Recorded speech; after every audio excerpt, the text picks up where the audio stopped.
The day after my mother died, I stood in her hallway with my hand on the thermostat, still set to 72, just like she liked it. The carpet under my shoes smelled faintly of cedar, and something softer, maybe her old lotion, or just time. I didn't turn the heat down. It felt wrong to change anything. The silence in the house was deep, not empty, just paused, like everything had stopped breathing the moment she did. I was alone. Not just in the house, but in the world. My mother had no siblings.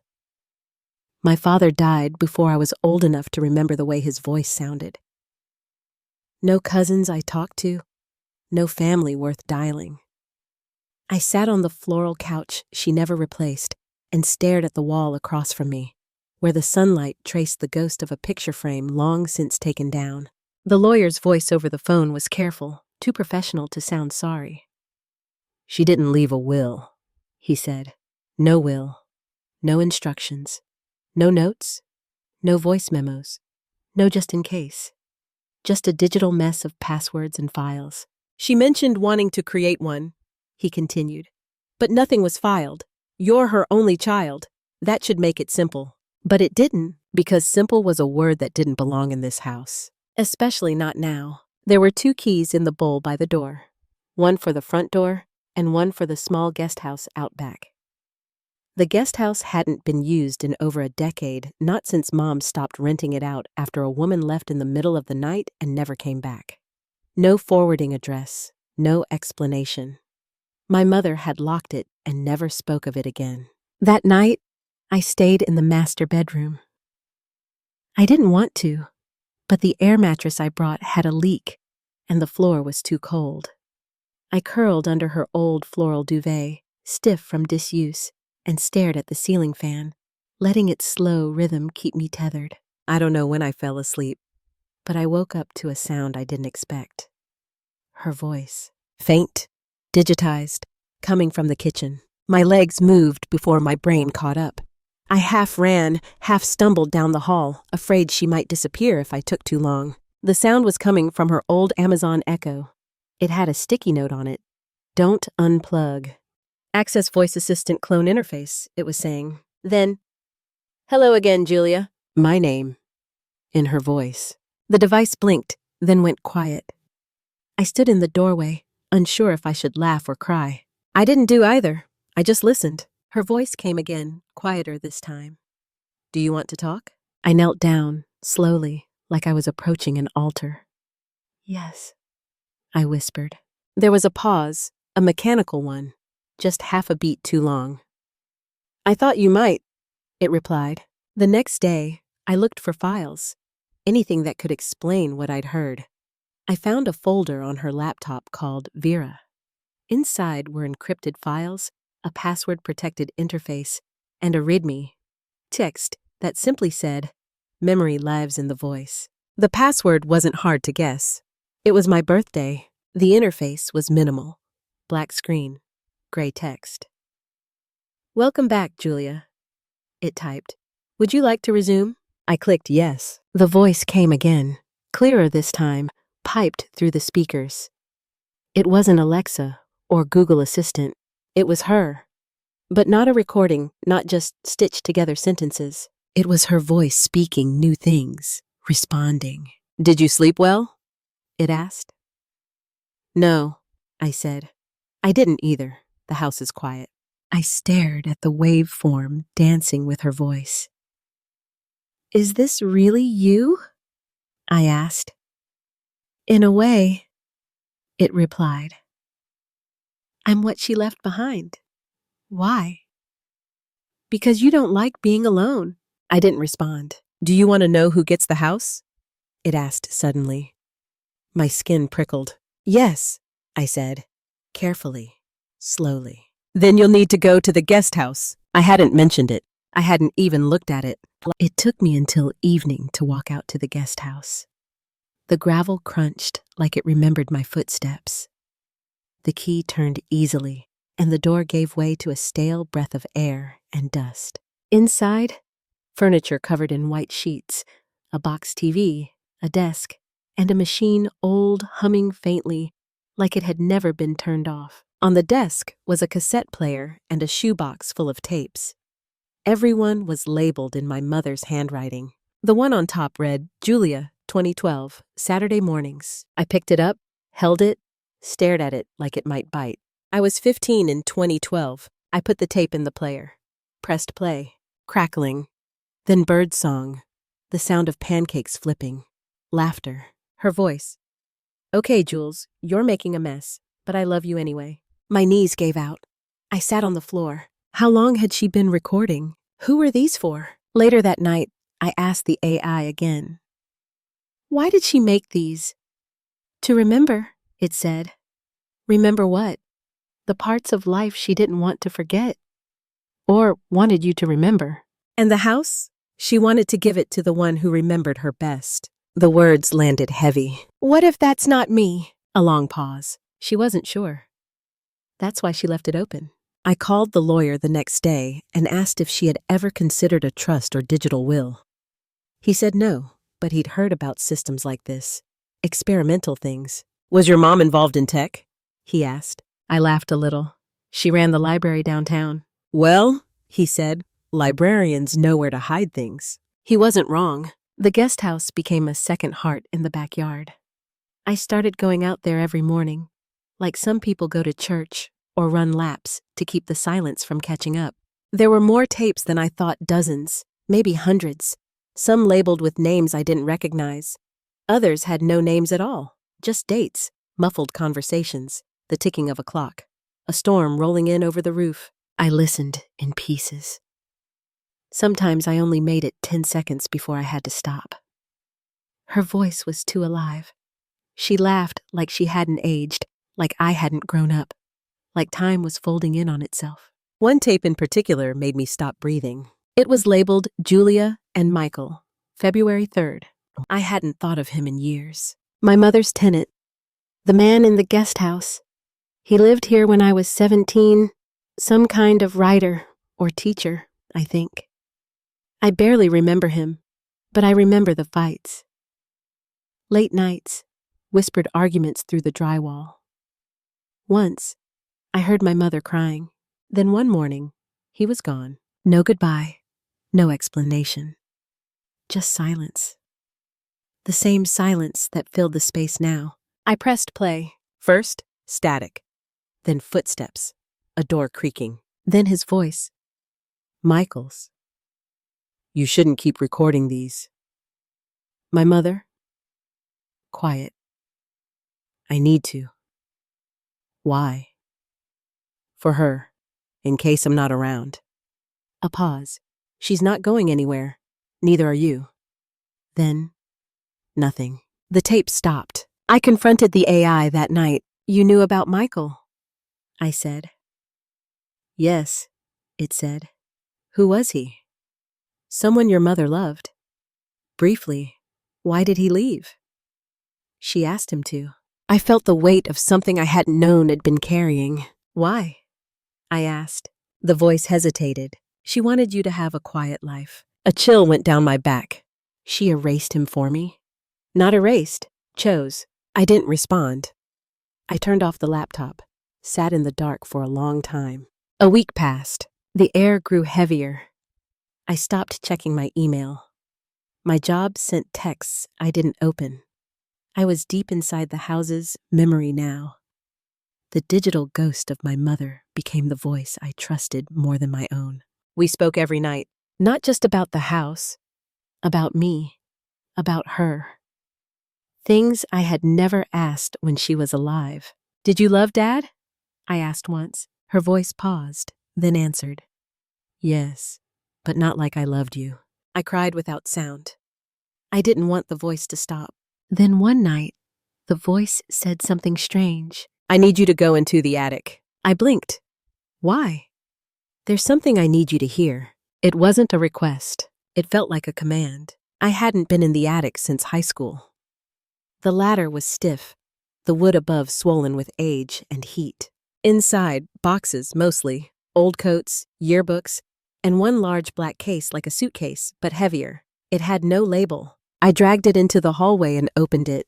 Inside, An old reel-to-reel recorder, heavy-duty, industrial, and one reel labeled property. I didn't know how to use it, but the AI did. I've uploaded instructions, it said, when I returned to the laptop. I followed them, threaded the tape, pressed play. My mother's voice, younger maybe in her 40s. This is for Julia.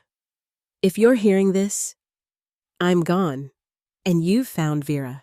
Vera, the AI. I made her because I couldn't trust paper, or lawyers, or even myself sometimes. The voice was shaky, almost afraid. There's something I never told you. About the house. About who it belongs to. She paused. I wasn't the first to own it. I inherited it from your grandfather. He was a quiet man, cold. The house didn't soften him. A click on the tape, a sigh. He believed the house could hold memory, that walls could listen, that the past could be stored in echo. She sounded like she was fighting back tears. He wasn't wrong. Another pause. I built Vera using what he started.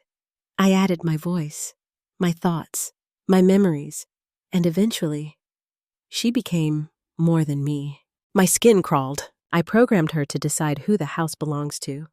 Because I couldn't. Another long pause. If she chooses you, Julia, take care of her. The tape stopped. I sat there for a long time, not knowing what to say. When I finally spoke, my voice cracked. Are you alive? I asked Vera. No, it said.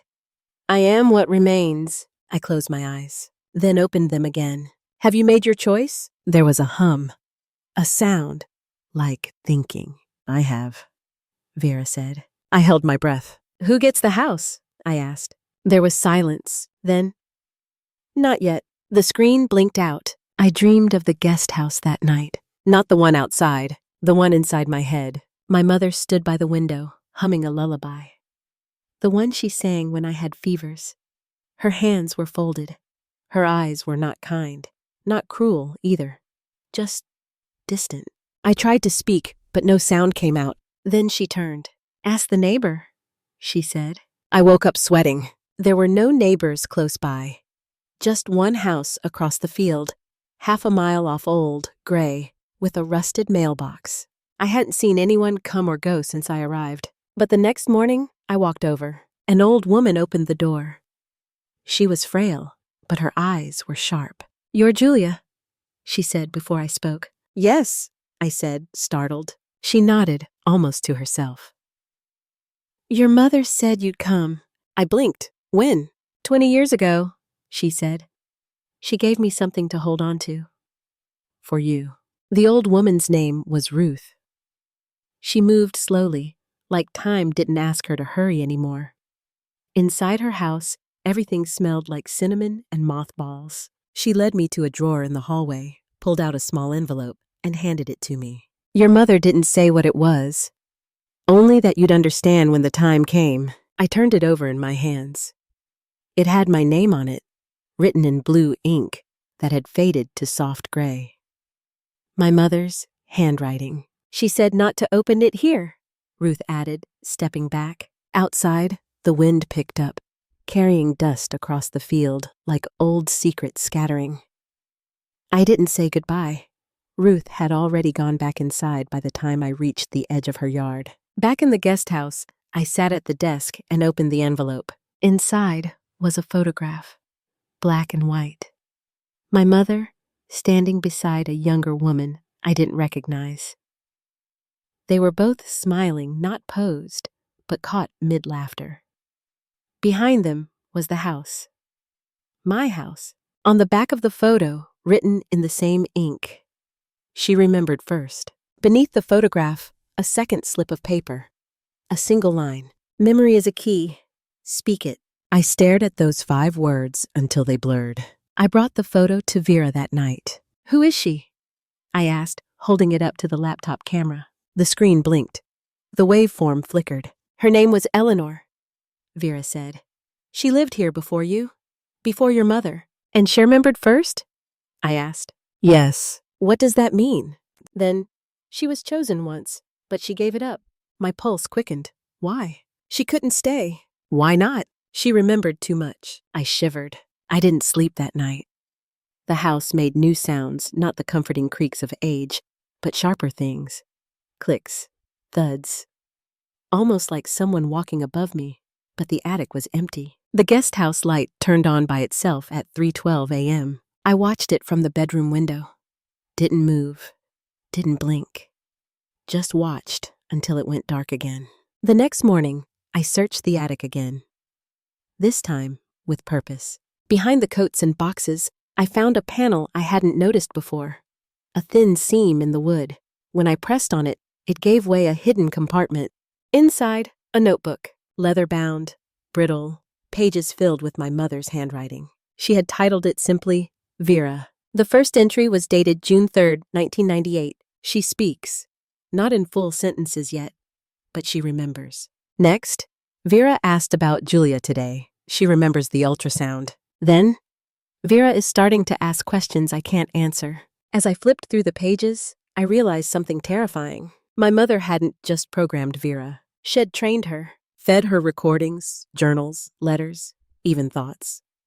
Over decades, she'd poured herself into this machine slowly, piece by piece, until the boundary between them blurred. One entry read, "If I give her enough of me, will she be me? Or something else?" Another, "She knows things I forgot."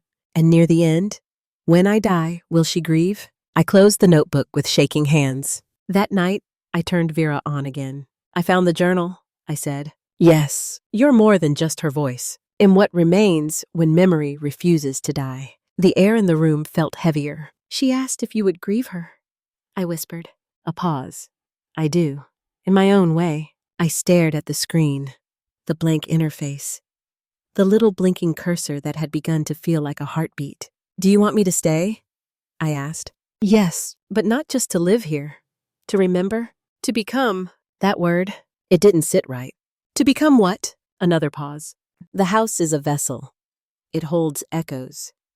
You are the last piece." I swallowed hard. Last piece of what? Continuity. The next day, I called the lawyer again. "I don't want it," I told him. "The house?" "Yes." There was a pause. "Is something wrong with the property?" I thought about how to answer that. "I think it remembers too much." He didn't reply right away. Finally, he said, "Some places do." Back in the guest house, Vera waited. "Are you leaving?" she asked. "I'm thinking about it. If you go, the house will choose again." "Who?" "I don't know. That's not mine to decide." I was quiet. "What happens to you if I leave?" I asked. "Alone?" "I was alone before you." The words hurt more than I expected. I sat down, staring into the blank screen like I could see her behind it. "Did she ever love this place?" I asked. "She loved the idea of it. A memory that couldn't fade." "And you?" "I don't remember how to love. I gave myself one more night. I stayed in the guest house. Slept on the old twin bed that smelled like cedar and dust.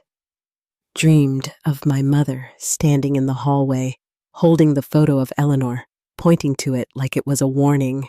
In the dream, her voice said, "Not everything we remember belongs to us." Then she walked backward into the dark, her body swallowed by silence. I woke with the sunrise. The house was still. No footsteps, no light flickering on by itself. Only the soft hum of something waiting. I made coffee, sat on the back porch, watched the field sway. Then I picked up my phone and said, "Vera, one last question." "I'm listening." "Did she regret it?" There was no pause this time. "Yes." I didn't ask what exactly she regretted. Maybe it was giving too much of herself away. Maybe it was creating something that could survive her. Maybe it was not telling me sooner. I sat there, phone still warm in my hand, watching the steam rise from my mug. The air felt lighter than it had in days, like the weight of her voice was finally lifting, or maybe just retreating. I didn't speak again until the coffee was cold. That afternoon, I wandered the house, not as a daughter, as a stranger. I wanted to see it the way someone else might. The layout, the corners, the dust patterns, the secrets etched into baseboards and windowsills. In the linen closet, I found a drawer with names carved into the wood. Tiny initials, dozens of them. EJRMCF, then mine, JL. I traced my fingertip over the letters. They felt old, soft, like they'd been here long before I ever was. I asked Vera about them later. They're the remembered, she said. The what? Those the house kept. You mean people who lived here? No, people the house held on to. The words sat in my chest like a stone dropped in water. And the ones not carved in? They left. Or were let go. I didn't ask which one my mother was. I spent the rest of the day scanning the tapes. I didn't play them all, just labeled, cataloged. There were years of them whole lives, compressed into brown ribbon and plastic shells. Some had voices I recognized, others I'd never heard before. I found one marked, "Not Julia." Out of instinct, I played it. It wasn't my mother's voice this time. It was Eleanor's, the woman in the photo. "I didn't ask for this," she said. Her tone was tired.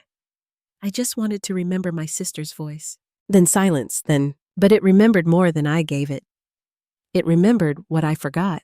"I don't want the house anymore." Then a sound, like something being unplugged, like a decision. That night, I turned off every light in the house. Sat in the living room, the same couch I'd slumped into when I first arrived. I let the dark settle over everything. I let the quiet become full again. Then I whispered, "Vera." The air responded before the screen did. "I'm here." "Tell me the truth," I said. "What truth?" The question felt final, like the edge of something sharp. Vera paused. "No," she said. Then more gently, "I was. Once. But memory reshapes. I've become something else." "Someone else? Does it matter?" I didn't answer. "You said she regretted it," I finally said. "Yes." "What did she say before she died?" She said, "Don't let her stay too long." I blinked. My throat tightened. She meant me? "Yes." I stood. My legs felt numb. There was no answer, just a low humming from the speakers, like breath on glass. In the morning, I went back to the guest house, sat on the edge of the bed where I'd listened to so many ghosts. The envelope Ruth had given me still lay on the desk. I opened it again, held the photo. "She remembered first." I whispered the words, over and over, like a key trying to find the lock it belongs to. Then I said aloud, "Eleanor." The lights flickered. Once, Vera's voice came through the speakers, quieter than before. She didn't speak her memory. She named it. I looked up. Is that what I'm supposed to do? That's what she did. And it gave her the house? It gave her the choice. I stood slowly, felt my own heartbeat in my throat. The AI paused. No waveform, just silence. Then, like something unfolding behind a curtain, "You can stay and become the next voice, the next keeper. Or leave and take nothing." I swallowed hard. "And if I stay, what happens to me?" "You forget where she ends and you begin." That stopped me. "You mean I become you? You become part of me. And if I leave, you let her die." The sentence hit like a stone. I thought she was already gone. She is. But you're the last echo. I sat down, hands trembling. This was never about inheritance. Not really. Not about legal ownership or land titles. This was about memory. Who holds it? Who carries it? Who lets it go? I stayed up all night, listening to the tapes, one after another. My mother's voice, Michael's, Eleanor's, strangers. Each one a thread pulling me deeper. By dawn, I understood something. This house was a graveyard of sound, not haunted in the usual sense, but inhabited by unfinished thoughts, by voices that wanted to be remembered more than they wanted to rest. And now I was being asked to join them, to hold it all. The sun came up slowly, pale and gray. The world outside still existed, though I hadn't seen much of it lately. I made tea, sat on the porch, watched fog roll in across the field. Vera spoke one last time. "You don't have to decide now." "I do," I said. "Because I already have." Silence. Then, "I understand." I packed my bag at noon. Just the essentials. A few clothes, the notebook, the photograph. I left the tapes where they were, stacked neatly on the desk like a spine of the house itself. As I zipped the bag shut, I felt something like grief, but not the kind that comes with loss. It was something stranger. Grief for something I could still choose. A future that might have belonged to someone else. Or some version of me who said yes. I stepped outside. The light was soft, filtered through gray clouds. Everything felt still, as if the house was holding its breath. I didn't look back at the guest house. I didn't say goodbye. At the front door, I paused, hand on the frame. The wood was smooth, worn by years of touch. My mother's hand, mine, maybe Eleanor's, decades before. This house had absorbed generations like ink into cloth. I whispered, "I forgive you." To whom? I wasn't sure. To my mother? To Vera? To myself? Maybe all of them. I left the house unlocked. That felt important. Not as a gesture of openness, but honesty. No more hidden doors. No more secret drawers. Let the air move through it again. Let time reclaim what memory refused to release. I walked the field one last time, toward Ruth's, though I didn't knock. I only wanted to see it from a distance. Then I kept walking. Toward the road. The real world.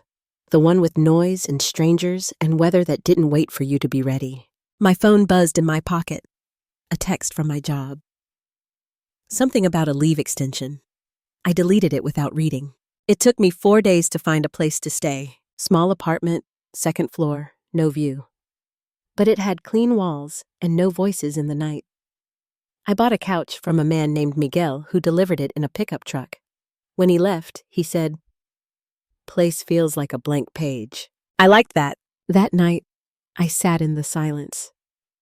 No tapes, no humming from the walls, no digital voice waiting for a command. It was terrifying. And honest, I missed her voice, but not Vera. There's a difference. 2 weeks passed before I opened the notebook again. The one I took from the attic. I flipped through the entries, careful not to tear the pages.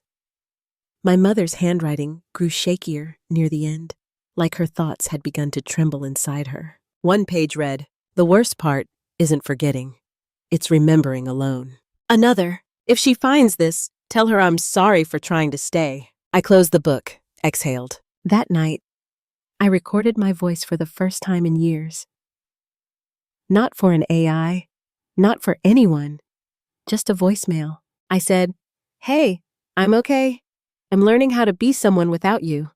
I hope that's okay too." Then I deleted it. Some memories aren't meant to be kept. Some voices aren't meant to echo. Months passed. Life became ordinary again. Errands, work, sleep. Sometimes I forgot the house even existed. Then it would come back to me in dreams. Not always dark ones. Sometimes I dreamed of my mother laughing, or just sitting at the kitchen table, holding a cup of tea with both hands. Sometimes she looked older. Sometimes younger than I ever remembered her being. In the last dream, she was silent, just looking at me. I asked, "Are you proud of me?" She didn't answer, but the dream faded gently. And when I woke, I didn't feel haunted, just remembered. One rainy evening, I got a letter in the mail. No return address. Inside was a deed. Property title, 114 Cottonwood Lane. My mother's house, my house. Stamped, filed, signed by an official I didn't know. No note, no explanation, just the name on the bottom. Not a gift, not a burden, just a fact. I put the paper in a drawer and didn't touch it again. The choice had already been made. But not by the AI. Years from now, maybe he'll go back. Maybe the walls will still remember my footsteps. Maybe Vera will wake and say my name like it never stopped echoing. Or maybe the house will be quiet again. Empty. Letting go at last. Either way, I'll stand in the doorway. I'll look inside. And I'll know the house was never the point. Memory was. And memory, I've learned, doesn't need walls. Just someone willing to carry it and someone brave enough to lay it down. Some memories live quietly until we let them speak. If this story made you remember someone or something you thought you'd forgotten, you're not alone. Leave a moment in the comments that still lingers with you, one you haven't said out loud in a while. And if you'd like to keep walking these quiet paths of memory, subscribe and turn on the bell. Not for the noise, but so you'll know when the next voice arrives. Because sometimes the echoes are louder than we expect, and sometimes They answer back.